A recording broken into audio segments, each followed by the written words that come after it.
ॐ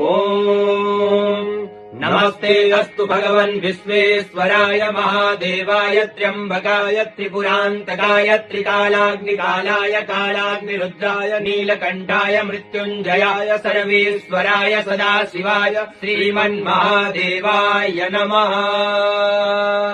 ॐ नमस्ते अस्तु भगवन् विश्वेश्वराय महादेवाय त्र्यम्बकाय त्रिपुरान्तकाय त्रिकालाग्निकालाय कालाग्निरुद्राय नीलकण्ठाय मृत्युञ्जयाय सर्वेश्वराय सदाशिवाय श्रीमन्महादेवाय नमः।